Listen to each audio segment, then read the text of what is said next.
Como hemos dicho, las autoridades estatales tomarán las medidas apropiadas, es decir, en ningún caso pueden ser menores a las disposiciones nacionales. Una vez terminado el ciclo de la Jornada Nacional de Sana Distancia como disposición nacional, los estados desde luego pueden tomar decisiones de mantener la restricción de las actividades escolares, sociales y económicas según corresponda, con el propósito de mantener la reducción de los contagios por el mecanismo ya conocido, que es reducir la movilidad en el espacio público. Entonces, eso debe quedar perfectamente claro. 56 días entonces. Vámonos a la siguiente, en el panorama internacional. En esta gráfica que ya es por todas y todos conocidos, tenemos la representación de la contribución relativa de cada región del mundo y tenemos a la región de América con cerca del 49.5% de la actividad representada por los casos identificados, y tenemos a la región de Europa como una región que se encuentra ya en descenso. Está en este momento en 29.9% del total de los casos registrados en los últimos 14 días, y en el Mediterráneo Oriental vemos continúa el ascenso y continuará el ascenso en la medida en que los países, los estados soberanos de esta región continúen teniendo transmisión. Esta distribución, por lo tanto, irá cambiando. La tasa de letalidad, como comentábamos ayer, se ha mantenido estable con algunas pequeñas variaciones. Lo mínimo que llegó a tener fue 6.3 hace varias semanas, más de 2 meses, y hasta 7.4 en algún momento, y se ha estabilizado alrededor de 6.8, 6.9. Cambiará de acuerdo a lo que vaya ocurriendo en los distintos países, estados soberanos, los distintos continentes. La siguiente.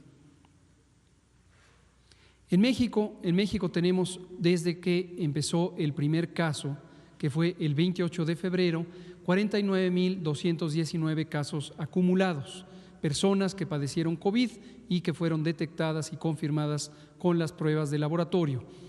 Y los últimos 15 días o 14 días tenemos 11.105 casos registrados, y ayer dábamos un poco de detalles sobre las razones de este número que apreciamos que continúa aumentando.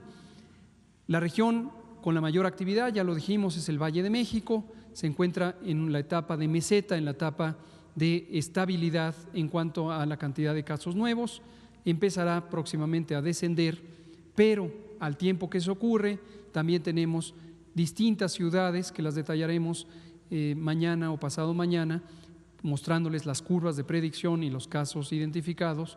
Verán ustedes cómo hay zonas que empiezan apenas a tener transmisión. Y esto es la suma de todos los casos que se presentan en nivel nacional en los últimos 14 días.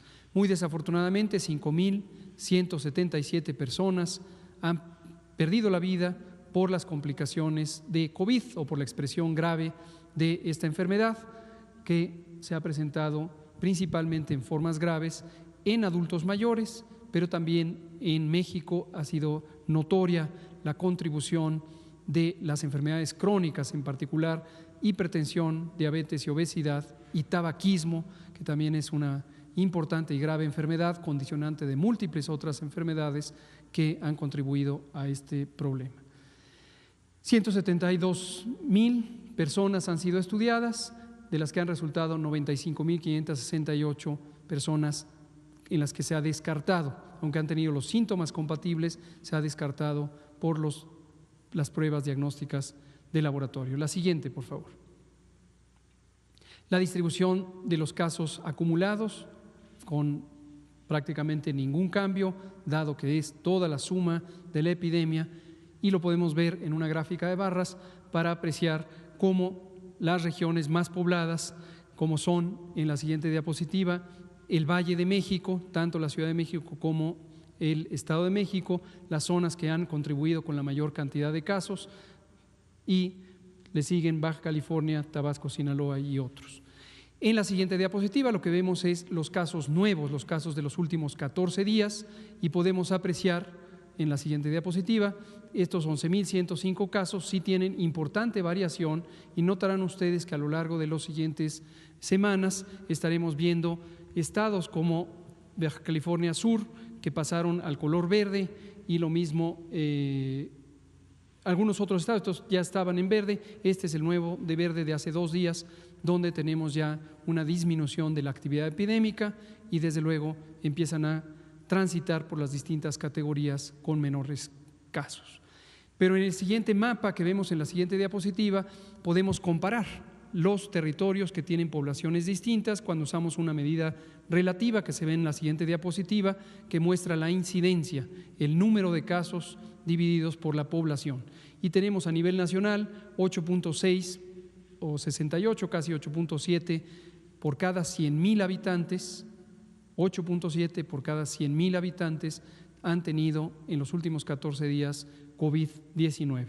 Y en la siguiente diapositiva vemos en gráfica de barras esta incidencia que ayer llegó a 30 y se mantiene en 30 en la Ciudad de México, seguida de 25 en el estado de Tabasco y después por debajo de 15 en los demás estados que aparecen ahí en el orden de intensidad de incidencia. La siguiente. Las defunciones, 5.177, todas y cada una de ellas muy lamentables, corresponden a distintas fechas en donde han ido ocurriendo y las graficamos para mostrar cómo corresponden también a la distribución de los casos que se han ido acumulando. Y 582 que se encuentran en el periodo intermedio de estudio en la medida en que han sido tomadas muestras de laboratorio y están en espera de resultados. La siguiente. Cuando lo vemos por entidad federativa, vemos esta distribución que es muy semejante a la que ya vimos para los casos acumulados. Los 5 lugares en donde hubo la mayor transmisión al inicio son los que han acumulado hasta el momento la mayor mortalidad. La siguiente. Los casos confirmados, acumulados, 49.219 y los 27.502 sospechosos, que ya hemos comentado una y otra vez, no son las mismas personas, sino que algunos pasan a la confirmación, otros pasan al descarte y otros se agregan como nuevos casos sospechosos. En la medida en que tenemos la mayor actividad epidémica en estos momentos, también se acumula con mayor velocidad el número de casos sospechosos. La siguiente. Y finalmente, en la parte del reporte epidemiológico, antes de pasar al informe sobre ocupación y disponibilidad hospitalaria, esta es nuestra curva de casos acumulados, 49.219, con un incremento de 4.4 en las últimas 24 horas, que representa 2.075 casos en las últimas 24 horas y corresponde a este último tramo. Y su correspondiente en la curva epidémica diaria, en donde tenemos el número de casos diariamente identificados, que tiene la mayor intensidad de transmisión, reflejada como la mayor intensidad en la frecuencia de casos que ocurren diariamente. La siguiente. En el mapa de México tenemos los 739 hospitales notificantes, hospitales que fueron designados para la atención